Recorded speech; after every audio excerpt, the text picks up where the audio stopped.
We're having our second forum of the year. We again have with us Senator A.J. Griffin. We have John Pfeiffer and Dennis Casey from the House with us again to talk about legislation that's going on and what's happening on the Capitol.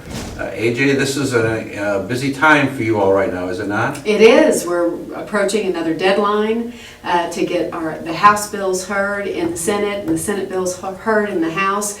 But we are actually moving a little bit ahead of schedule, I think, in both chambers and seem to be clipping along at a nice pace.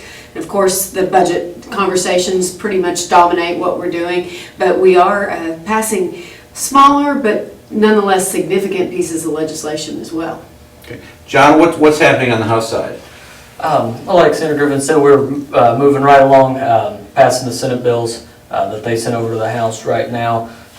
Just trying to narrow down and find out which ones are really good and amend the ones that need a little tweaking and move forward in the process. And there is a deadline this week, and that is they have to be out of next week. Next week. Yep. So another week to work It's on. called Dead Week next week, and so those are there's 2 weeks of that really, and they get everybody's going. They finally realize that their bill's not going to get heard, and so the people that are making those decisions, there's a lot going on. Well, last time we talked, Blood pressure gets up. I think the last time we talked, there was, I think, one piece of legislation may have been passed by that point, and now I imagine more have been passed and signed by the governor. Dennis, let's start with you and tell us what types of things are out there that that might affect the people of Perry. Okay. Obviously, there's 2 areas that I have a lot of information on. One is the education area, and the other is the budget. And I'll start with the budget. There is an aspect, as everyone knows, there's a $611 million hole in the budget this year that you got to come up with. But there's actually a little closer to $670 million because we're going to be required to put some money back in because of the Pinnacle plan, because of flex benefits, and also because of through I guess the wording in the statute that gave the state employees a raise. There was like 350 employees that were left out of that will come back and fix. It was unintentional. So with that, you obviously have to go out and look to see what you're going to do. And there's several options that you have. One obviously is to cut agencies, and keeping in mind there's only a few large agencies that get the bulk of the money, and so and those agencies are extremely important. So you try to keep, whether it be mental health or Department of Corrections or education, flat.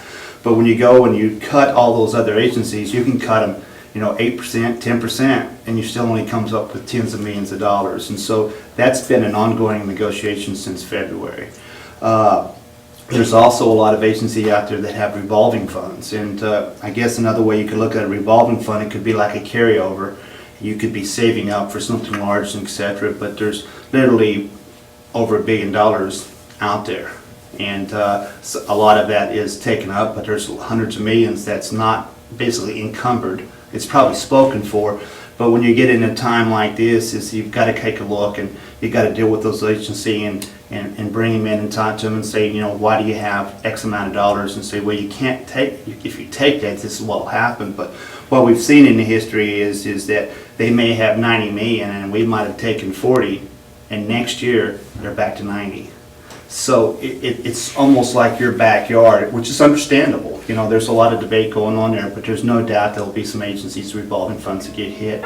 The apportionment part is extremely important, and that's an area that we've looked at and we've done a lot of research on, and need to make some adjustments on that. The weird aspect of it is we are still at 525 on the income tax. It hasn't taken effect. So how do you have a $611 million shortfall and the income tax has not been cut, so to say? And the reason for that, as much as anything, is there's some areas with what they call off-the-top money, and when we go and we make cuts, anything on the left side of the ledger, the off-the-top money doesn't take any hits. All the appropriate agencies that we appropriate, they're the ones, and so we spent considerable amount of time on looking at that and what we can do. For an example, passed off the House floor today we're actually out of the ad valorem business with wind energy. Now we're still on the hook for their grandfather, the people that we're in, but that's been a pretty. When you say off the hook, what do you mean by off In the hook? other words, the bill that passed today will no longer, as of January of 16, anything else going online, we won't do the ad valorem reimbursement, they'll have to pay it. So it's something that'll go to the counties. Well, it actually is going to the counties, but the state is having to do that, so that takes away our ability to appropriate the dollar to what we consider our core services. Tax credits, tax incentives, the ad valorem and all that stuff there's a lot of pros to it, but one part that for me, and we have gotten there finally for next year, what's called a Pew test, it is when you look at a tax incentive or a tax credit, there should be a way that you can look on 2 sheets and balance out, that's a really good investment. Myself, personally, just my opinion, I think we've gotten some bad investments, and therefore that's caused us not to be able to appropriate some of the money needs to go to the core areas. Okay. Senator Griffin, what about you? The bills you've been watching, what has been happening with them? Well, and obviously we're in the House bill area. 81% of the bills that the House representatives sent to the Senate came out of the committee. It's a higher percentage, I might add, of the Senate than the Senate bills that came out of the House committee. And they've all been appropriately improved as they came over from the House. And I laugh.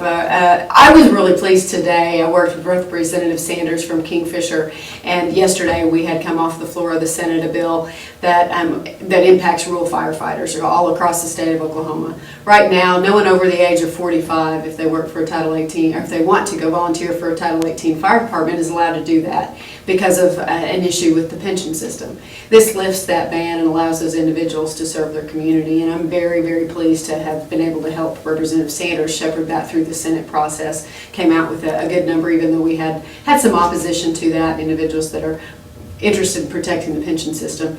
And of course, just like all of the pensions, we continue to need to evaluate that. I know our rural firefighters in particular volunteer for their communities because of the love of the community and the service they want to give to their neighbor. It has very little to do with any financial incentive they may or may not receive down the road. So very pleased to have seen that. And we continue in the Senate to do the review of the Big 12 agencies. And yesterday we had intensive budget hearings with the Department of Mental Health and Substance Abuse Services and the Oklahoma State Department of Health. Two very important agencies that touch every county in the state of Oklahoma, including right here in Noble County. And so we're continuing to dig into their budget, look at the funding that they have available, see the areas that we may have duplication of service so we can eliminate that duplication, but still ensure that we're able to provide those basic core services to the people in the state of Oklahoma. Great. And Representative Pfeiffer, tell us what things you've been working on. Here recently, one of the main things I've been focusing on is a resolution we sent over to the Senate. We're trying to get it out right now to put on the ballot in 2016, a constitutional right to farm amendment. This is something we think is highly important. Out here in rural Oklahoma, we don't necessarily see the influences of some of these extreme organizations like HSUS or PETA as much as we do. A lot of people are surprised to know that we've had at least 10 HSUS-backed bills brought introduced into the House of Representatives just this year. Farming is important to our way of life out here in rural Oklahoma, and I think this constitutional amendment will go a long way to help that. These extremist groups, like HSUS, is extreme animal rights activists, not to be confused with your local animal shelters. The Attorney General of the state of Oklahoma is actually bringing a lawsuit against them right now to that effect. They come in, they show the commercials of the starving dogs and the Sarah McLachlan songs and things like that. And during the last, the big Moore tornado, not the last Moore tornado, they came in, they raised over $100 million here in the state of Oklahoma, wanting to help, claiming they're going to use that money to help these dogs and cats and local animal shelters. I think it was less than 10% of that money actually came back to Oklahoma. The rest of it, the bulk, 90% of it, went into their national lobbying effort to go into things like starting court cases with the court in Seattle to keep elephants from coming to the Oklahoma City Zoo. All kinds of different propositions, fighting the right to farm amendment in Missouri, things like that. That's what they're actually using this money for. And this kind of stuff becomes important because in California, they introduced some extreme measures on dealing with chicken production, the size and care of the chickens in the crates and stuff, along with some really ill-advised interstate commerce clauses. It's decreased egg production in the state of California by 30%. Doesn't necessarily sound like a lot. What that equates to is a more than doubling in the past 3 months of the price of a dozen eggs in the stores in California.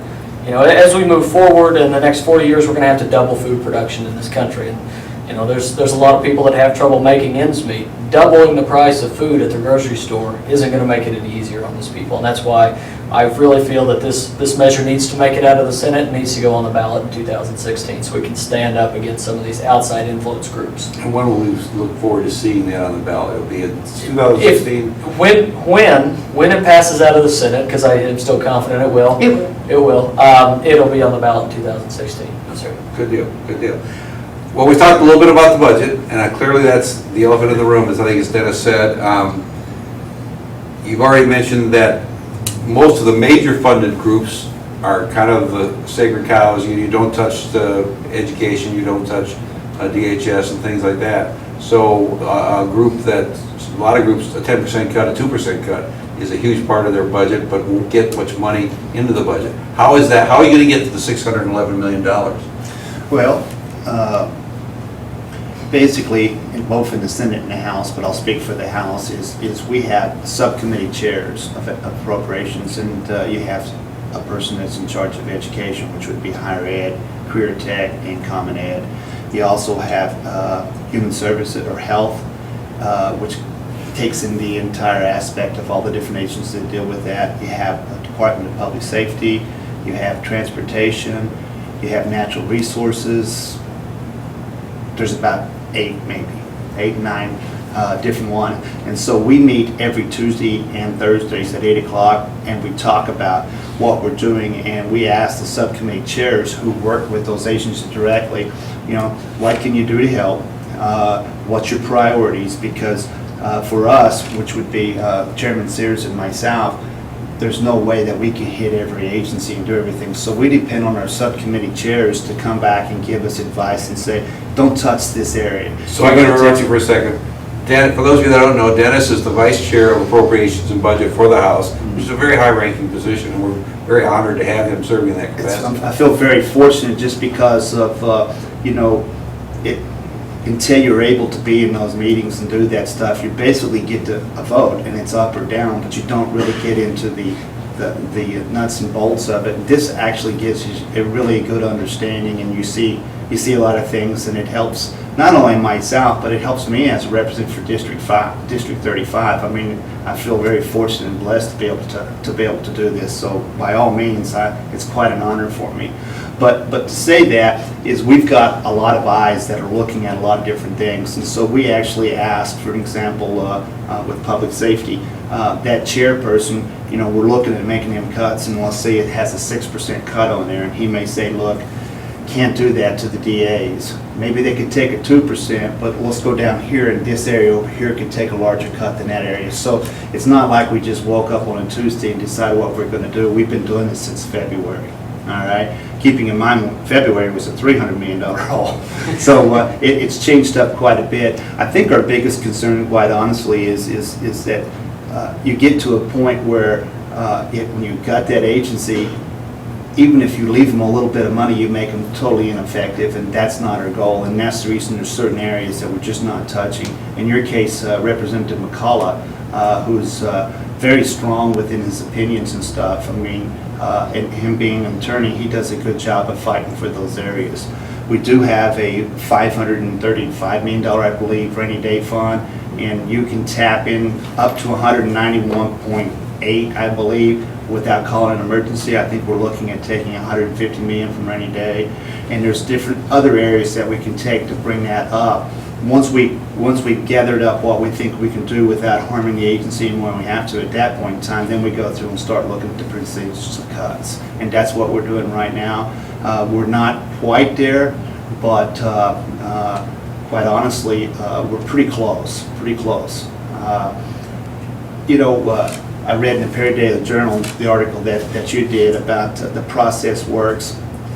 The thing is, when it doesn't go your way, you think the process doesn't work, but the process really does, because I can tell you that the Senate and House doesn't agree on a lot of things.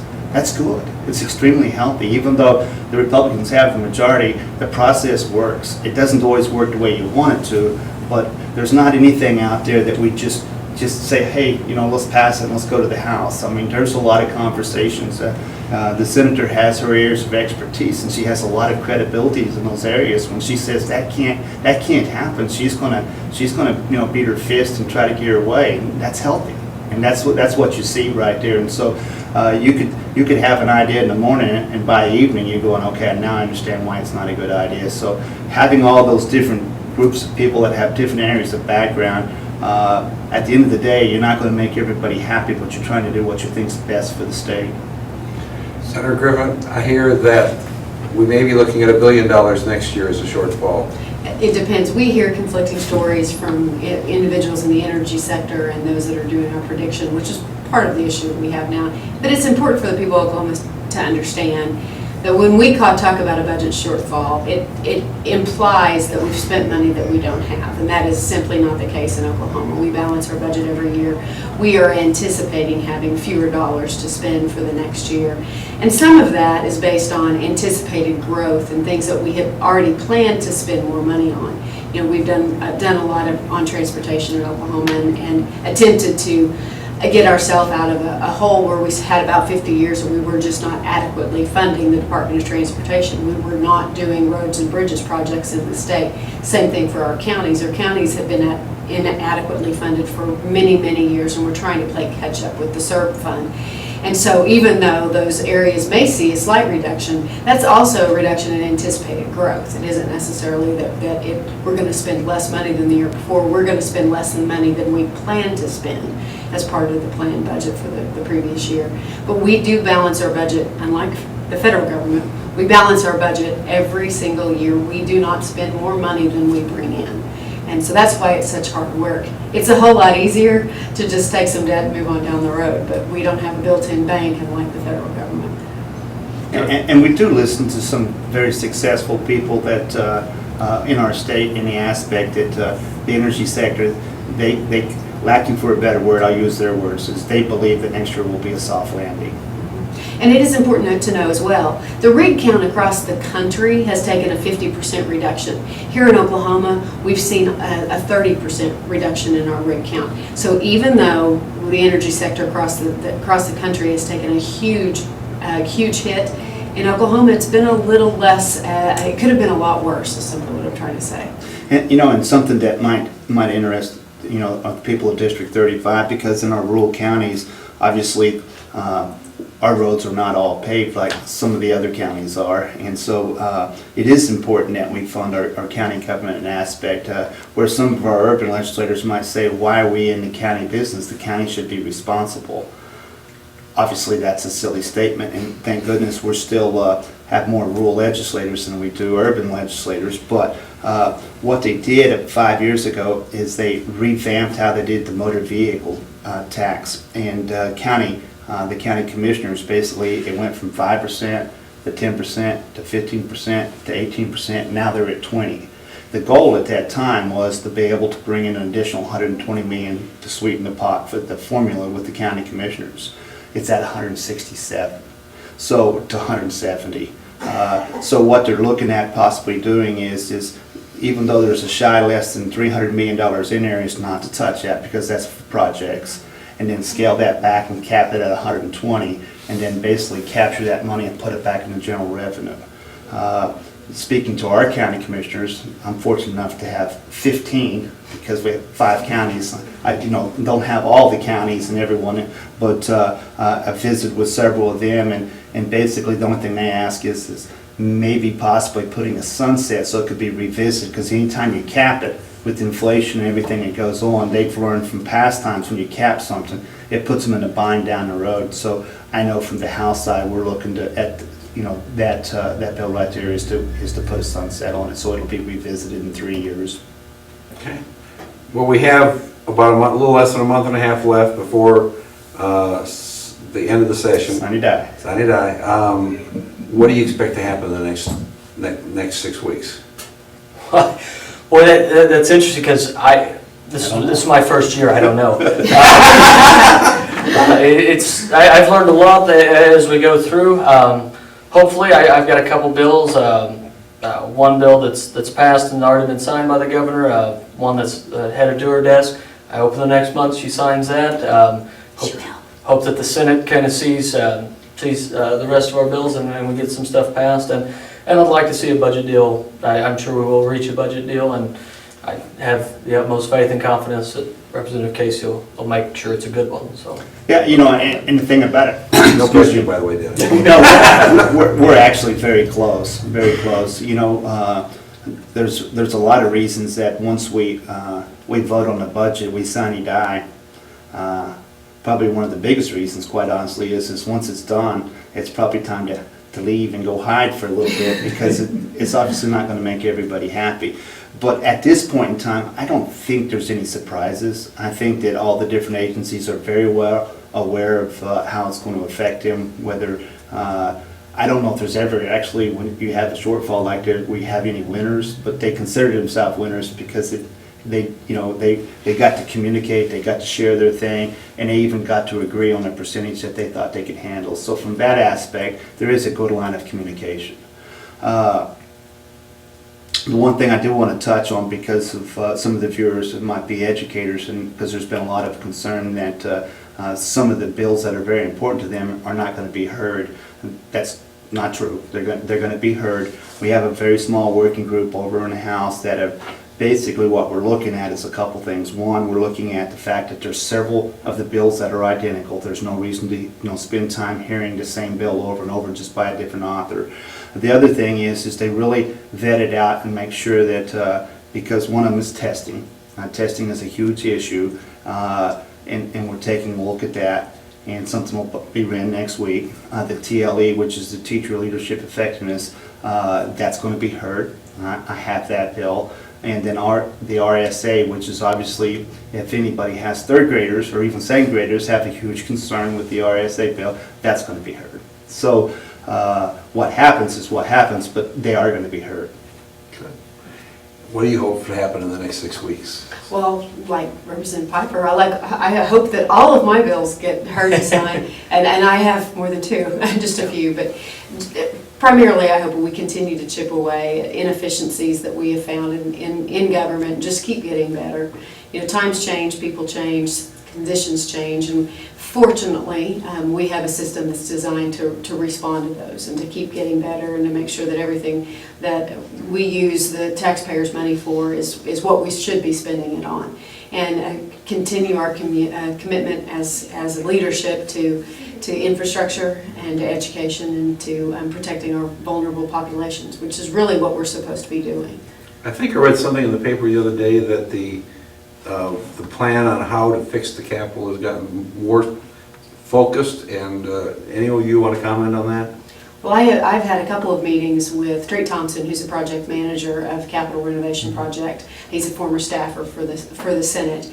Obviously, that like all historic buildings, and anyone that owns an older home knows that you can spend unlimited amounts of money on an old facility. They have targeted, and we'll see the improvements on the exterior of the building beginning very, very soon. And those are the main things, making those repairs so that we don't have continued deterioration of the exterior of the building. And then they'll move to the inside. What they've gotten done so far is a plan, and they know what steps are going to need to be taken. And of course, it depends on how much money they have. They have the limited amount of money. I believe it was $120 million they have available to them so far. They could spend more, but we'll cross that bridge when we get to it. I do know that they're prioritized making sure the exterior of the building is sound, and that we should start to see the barriers coming down and scaffolding going up pretty soon. Okay.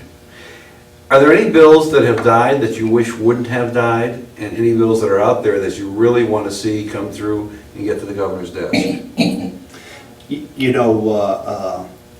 I'm sure there is, but the budget is basically taking all the oxygen in the room out, and so what you see as a priority when you look at that, it makes it look really small, and so I'm sure there is. I know that some of the stuff I just talked about on the education, which is important to those people in that arena, they're going to get hurt. So that doesn't that doesn't go. I can't think of anything right off the top of my head. I mean, corrections, that's a huge issue, and somehow, at some point, it's got to be addressed. I know there's been topic of conversation that you could possibly build a new prison, and the money that you would save by just in staff alone would probably pay the interest on the bond issue. The difficulty, and I totally get it, totally understand it, but bond issues are very difficult to pass in the House. Very, very, very difficult. John, any thoughts? There's not anything that rings real loud of the die that I'd like to see pass. Like Representative Casey, I wrote an article last week in the paper and talked about the system working because, and it's one of the few things I've been really pleasantly surprised about since getting elected is the system really does work. It's not nearly as bad as, you know, national TV news and stuff makes the federal government out to be. You know, there's things that sometimes somebody will come forward with an idea.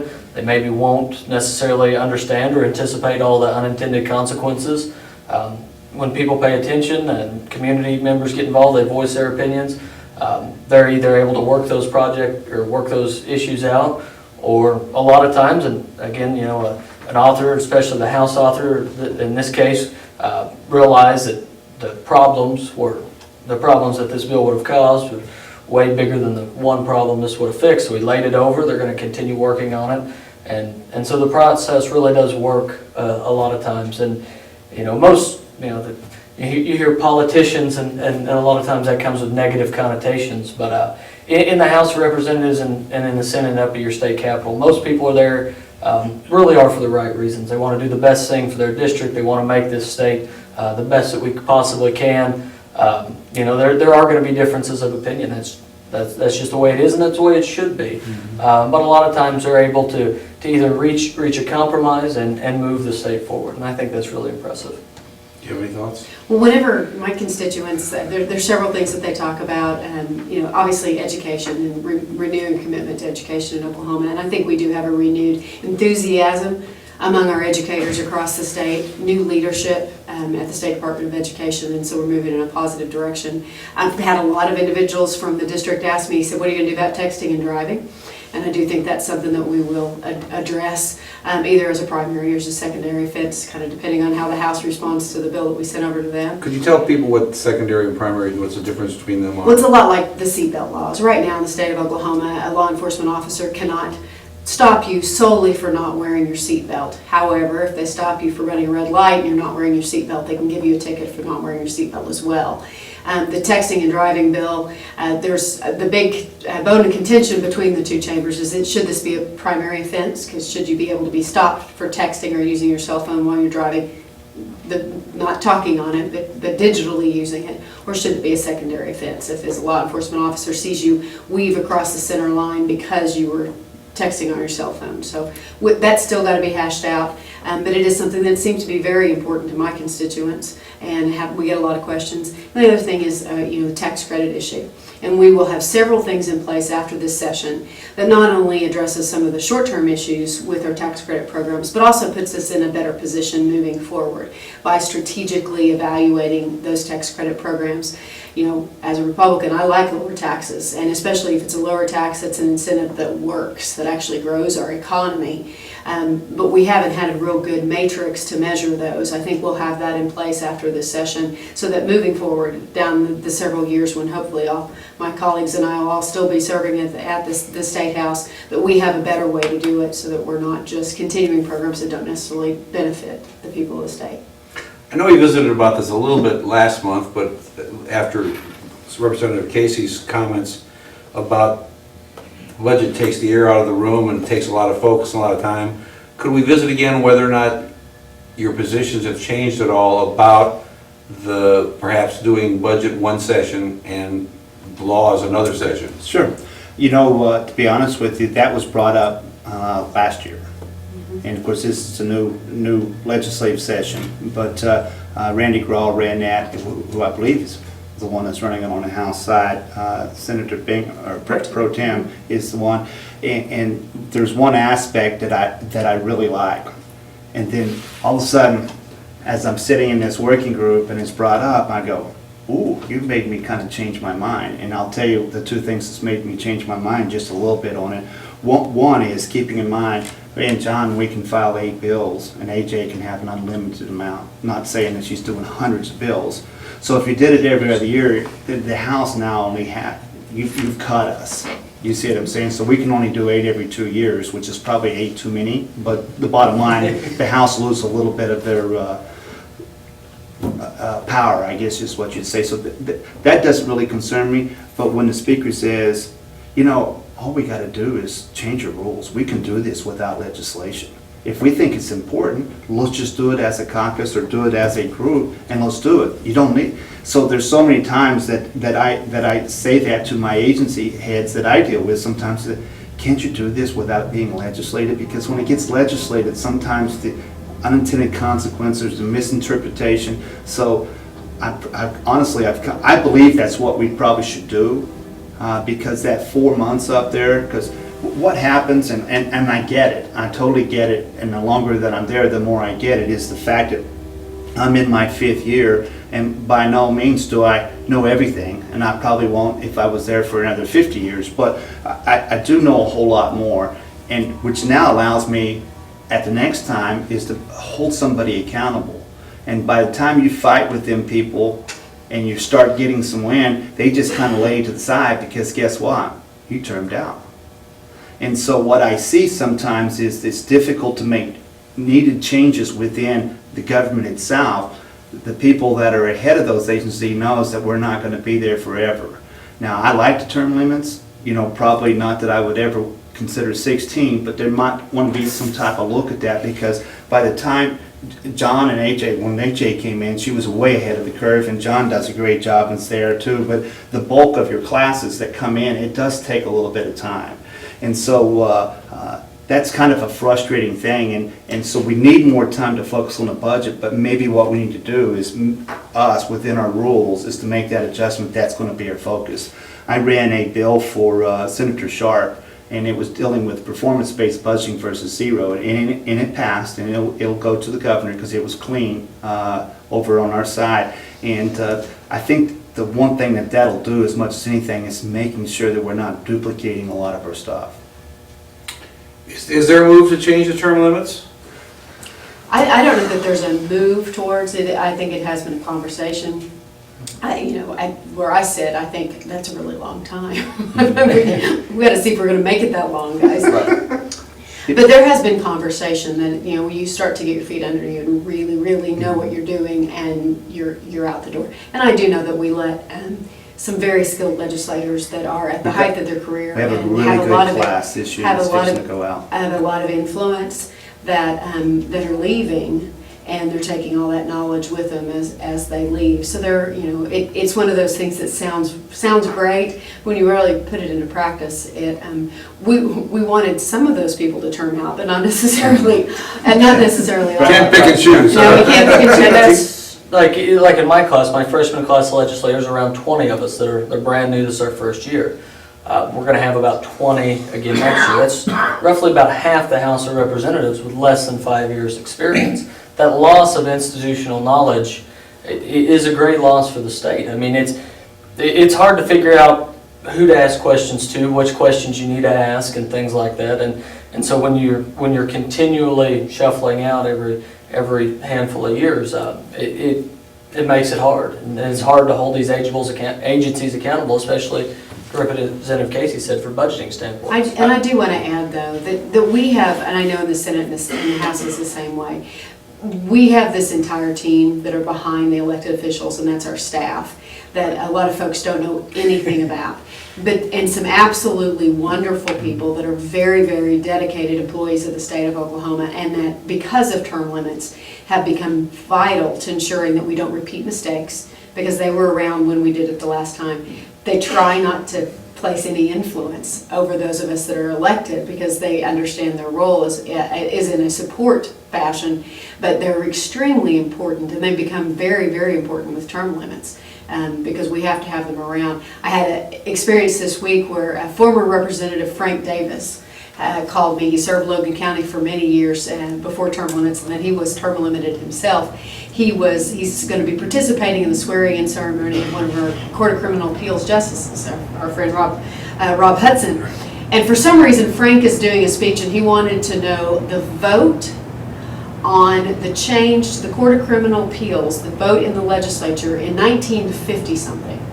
He called the Senate, he got my assistant, she called the staffer, and within 3 minutes, Carolyn Thomas had found that information and had it back to former Representative Davis. They are so important to what we do, and the people of the state of Oklahoma never see their faces, but we're very fortunate to have those wonderful staff that help us and keep us from messing things up too bad. And to give you a little idea, I've served 1 year longer than AJ.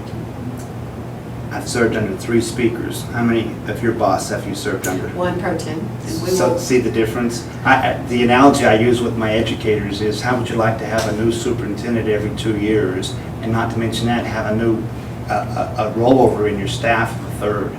And so that's an aspect that you see that, you know, it is what it is, and you work with it. But like I say, there's some the class that's going to turn out next year is a really good class. It's going to make a difference, but we'll make it work. Well, next time we come back here, which will be in about a month, you'll be real close to the end. What will we see? see a completed budget. You'll see some great pieces of legislation that remove some restrictions on the people of the state of Oklahoma, things that improve child welfare, things that allow educators to get back in control in their classrooms and give them more autonomy. And you'll also be anticipating lower taxes. We're going to see a completed wind deal, something that's really been an issue in the state.